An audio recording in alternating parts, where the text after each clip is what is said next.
Hello and welcome students, Gyanjyoti coaching সেন্টারের পক্ষ থেকে তোমাদের সকলকে আরো একবার স্বাগত। সিলেবাস কিন্তু আমার আলোচনা হয়ে গিয়েছে। যারা এখনো সিলেবাস রিলেটেড ভিডিওটি দেখোনি, কাইন্ডলি ভিডিওটা দেখে এসো, দেন কিন্তু আজকের ভিডিওটা দেখবে। তাহলে তোমাদের সিলেবাসে সবার প্রথম যে টপিকটা দিয়ে দেওয়া রয়েছে সেটা হচ্ছে কি ধর্মশাস্ত্রীয় পরম্পরা, মনু ও মনুস্মৃতির আইনগত তত্ত্ব। ঠিক আছে, ধর্মশাস্ত্র, tradition, Manu, legal tenets in the Manusmriti. ঠিক আছে, এটা কিন্তু আজকে আমাদের ক্লাস বা আলোচনার বিষয়। আলোচনার বিষয় শুরু করার আগে এই জায়গাটা কিন্তু আমি প্রত্যেকদিন তোমাদের সাথে আলোচনা করে থাকি এবং এই জায়গাটা এই মুহূর্তে জেনে নেওয়াটা খুব প্রয়োজন, কারণ নতুন একটা সেমিস্টার শুরু হয়ে গিয়েছে এবং তোমরা যারা চাইছো আমাদের সাথে যোগাযোগ করতে, কি করবে? বোর্ডের কর্নারে দুটো কন্ট্যাক্ট নাম্বার দেখতে পাচ্ছ, যে কোনো একটি নাম্বারে কল করে কিন্তু আমাদের সাথে সরাসরি যোগাযোগ করে নিতে পারছো। সোম থেকে শনিবারের মধ্যে অফিস আওয়ারে কল করতে হবে, ব্যাস। এরপরে আমরা দেখে নিচ্ছি কোর্সটি কি রয়েছে। দেখো, পুরোটাই তোমাদের কথা মাথায় রেখে কিন্তু ভীষণ স্বল্প মূল্য ধার্য করা হয়েছে। মেজর স্টুডেন্টসদের জন্য রয়েছে 1199 টাকা মাত্র, এবং মাইনর স্টুডেন্টদের জন্য রয়েছে 699 টাকা মাত্র, 699। অ্যাডমিশন প্রসেস শুরু হয়ে গিয়েছে এবং আমার অনলাইন ব্যাচের যে ক্লাসেসগুলো থাকে সেটা শুরু হবে 10th of January থেকে। তো তোমরা যত তাড়াতাড়ি পারো, যারা চাইছো অ্যাডমিশন নিতে, অ্যাডমিশন নিয়ে নাও, কারণ প্রথম দিন থেকে ক্লাসে থাকাটা খুব ইম্পর্টেন্ট। তো এই হচ্ছে পুরো বিষয়। এবারে চলে আসি আমরা আজকের আলোচনার বিষয়। খুব ভালো টপিকগুলো কিন্তু এবার তোমাদের দেওয়া হয়েছে সিলেবাসে। ঠিক আছে, তাহলে সবার প্রথমে কি রয়েছে? ধর্মশাস্ত্রীয় পরম্পরা, মনু ও মনুস্মৃতির আইনগত তত্ত্ব।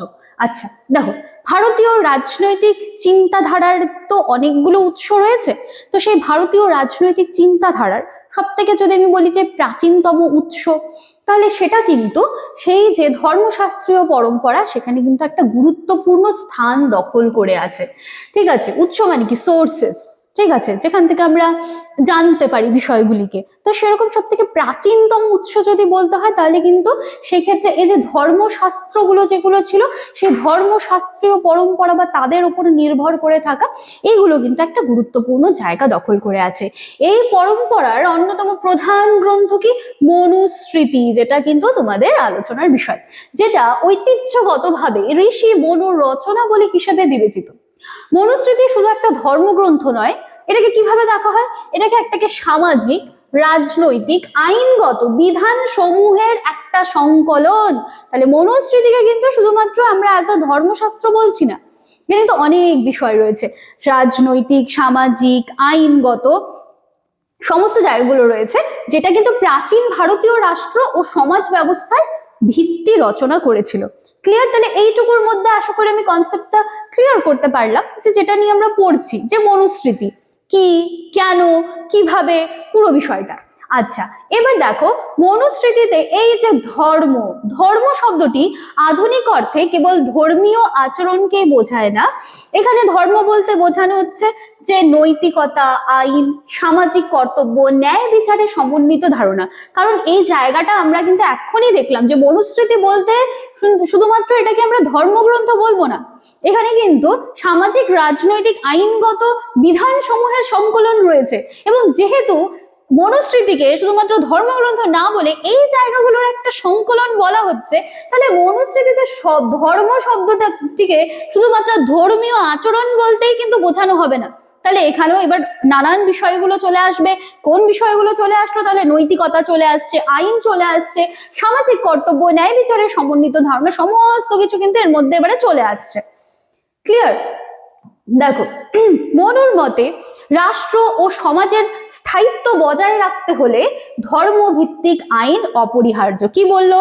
রাষ্ট্র এবং সমাজ, এই যে দুটো জায়গা, এই দুটো জায়গার মধ্যে তুমি যদি স্থায়িত্ব বজায় রাখতে চাও, তাহলে ধর্মভিত্তিক আইন কি? এই যে এখানে যে একটা আইনের কথা বলা হচ্ছে, যেটা বলা হচ্ছে যে রাষ্ট্র আর সমাজের স্থায়িত্ব বজায় রাখতে হবে। আচ্ছা ঠিক আছে, খুব ভালো কথা, স্থায়িত্ব বজায় রাখতে হবে, তাহলে কি করতে হবে? না, আইনের প্রয়োজন রয়েছে। কিন্তু আইনটা কিসের উপরে বেস করে হবে? তাহলে সেখানে কিন্তু বলে দেওয়া হচ্ছে, এবার আইন হয়ে যাবে হচ্ছে ধর্মভিত্তিক। তাই মনুস্মৃতিতে আইনকে ঈশ্বর প্রদত্ত ও চিরন্তন বলে বিবেচনা করা হয়েছে। ক্লিয়ার? এই ফার্স্ট স্লাইডে আশা করি তোমাদের কনসেপ্টটুকু কিন্তু আমি ক্লিয়ার করাতে পেরেছি যে এই যে মনুস্মৃতি, ধর্মশাস্ত্রীয় পরম্পরা বা আগেকার দিনে ভারতীয় রাজনৈতিক চিন্তাধারাগুলো কিন্তু এই ধর্মশাস্ত্রীয় পরম্পরার উপরেই কিন্তু বেস করে থাকতো, সেটার ইম্পর্টেন্স ছিল। দেন এখানে যে বিষয়টা নিয়ে আমরা আলোচনা করছি মনুস্মৃতি, যেটা কিন্তু শুধুমাত্র একটা ধর্মগ্রন্থ নয়, বা যেখানে কিন্তু ধর্ম এই শব্দটাকে শুধুমাত্র ধর্মীয় আচরণ হিসেবে মানে ব্যবহার করা হয় না, এখানে কিন্তু অনেকগুলো টার্ম চলে আসে এর সাথে। ক্লিয়ার? এবারে দেখো মনুস্মৃতির আইনগত তত্ত্বের একটি গুরুত্বপূর্ণ দিক হলো বর্ণভিত্তিক সামাজিক ব্যবস্থা। আচ্ছা, এই যে বর্ণভিত্তিক সামাজিক ব্যবস্থা, এটা কিন্তু খুব ছোট ক্লাসে আমরা পড়েছি, ক্লাস 7-8 হিস্ট্রিতে ছিল বর্ণভিত্তিক সামাজিক ব্যবস্থা, যেখানে আমরা 4 রকমের বর্ণ দেখেছি, ব্রাহ্মণ, ক্ষত্রিয়, বৈশ্য আর কি শূদ্র।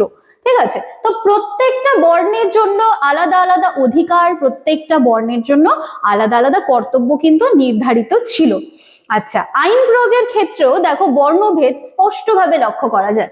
একই অপরাধের জন্য বিভিন্ন বর্ণের মানুষের জন্য ভিন্ন ধরনের শাস্তি ছিল। মনে করো কোনো একজন মানুষ, এই যে ব্রাহ্মণ, ঠিক আছে, এই বর্ণটার থেকে বিলং করে, এবং আরো একজন মানুষ যে শূদ্র এই বর্ণটার থেকে বিলং করে, চুরি কিন্তু দুজনেই করেছে, অপরাধ কিন্তু সেম, কিন্তু এবারে ডিপেন্ড করবে কিসের উপরে, তাদের বর্ণটা কি রয়েছে।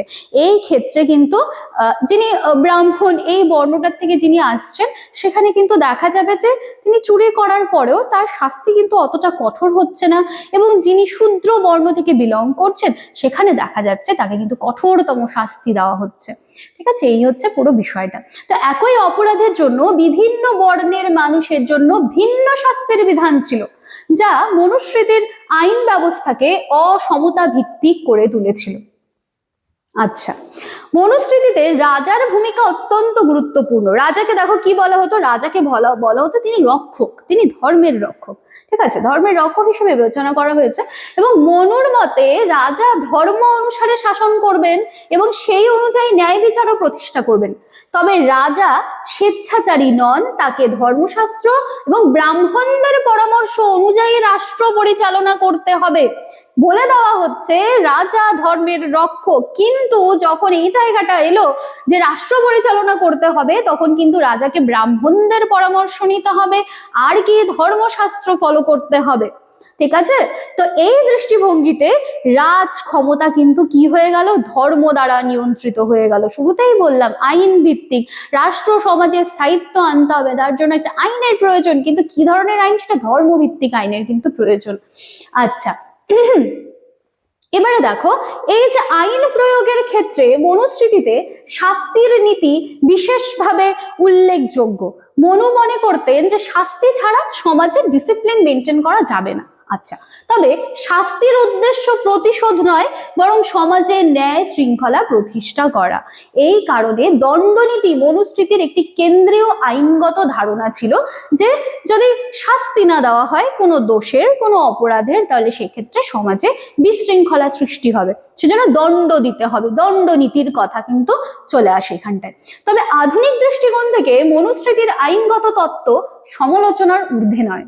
বর্ণভেদ, লিঙ্গভিত্তিক বৈষম্য এবং কঠোর সামাজিক বিধিনিষেধের কারণে একে অনেক সময় অগণতান্ত্রিক এবং বৈষম্যমূলক বলা হয়। দেখো এই জায়গাটা দেখো, কি বলা হচ্ছে, আধুনিক দৃষ্টিকোণ থেকে মনুস্মৃতির যে আইনগত তত্ত্ব সেটা কিন্তু সমালোচনার ঊর্ধ্বে নয়। ঠিক আছে? বর্ণভেদ, এই যে লিঙ্গভিত্তিক বৈষম্য, কঠোর সামাজিক বিধিনিষেধের কারণে একে কিন্তু অনেক সময় অগণতান্ত্রিক এবং বৈষম্যমূলক বলা হয়। তাহলে প্রশ্ন দিয়ে দিতে পারে যে কেন মনুস্মৃতিকে অগণতান্ত্রিক বা বৈষম্যমূলক বলা হয়। ঠিক আছে? তবুও মনুস্মৃতি ভারতীয় রাজনৈতিক আইনগত চিন্তাধারার বিকাশে অবশ্যই একটা ঐতিহ্য বা একটা ঐতিহাসিক দলিল কিন্তু নিয়ে চলছে। ঠিক আছে? তাহলে মনুস্মৃতির আইনগত তত্ত্ব প্রাচীন ভারতীয় সমাজে ধর্ম, রাষ্ট্র, আইনের পারস্পরিক সম্পর্ককে স্পষ্টভাবে তুলে ধরেছে। এটি ভারতীয় রাজনৈতিক চিন্তাধারা তথা ধর্মশাস্ত্রীয় পরম্পরার একটা মৌলিক ভিত্তি। খুব ইজি ছিল আজকের টপিক, ভালো করে দেখবে, ক্লাস ভালো করে দেখলেই আসলে কনসেপ্ট ক্লিয়ার হয়ে যাবে, দেন যেই যা সোর্স থেকে পড়ছো ভালো করে সেখান থেকে কিন্তু পড়ে নেবে। তো এই ছিল আজকে আমার ক্লাস বা আলোচনার বিষয়। চ্যানেল যারা এখনো সাবস্ক্রাইব করোনি, চ্যানেল সাবস্ক্রাইব করে পাশে থাকা বেল আইকন প্রেস করে অল করে রাখবে, যাতে সবার আগে সব সময় তোমরা সমস্ত রকমের ইনফরমেশন বলো, আপডেটস বলো, তোমরা সবার আগে পেয়ে যাও। এখানে তোমরা দুটো কন্ট্যাক্ট নাম্বার দেখতে পাচ্ছ, যে কোনো একটি নাম্বারে কল করে আমাদের সাথে যোগাযোগ করে নিতে পারো। অনলাইন ব্যাচের যে ক্লাসেস রয়েছে সেটা কিন্তু 10th of January থেকে শুরু হয়ে যাচ্ছে। দেখা হচ্ছে আবার নেক্সট দিনের ক্লাসে। Thank you.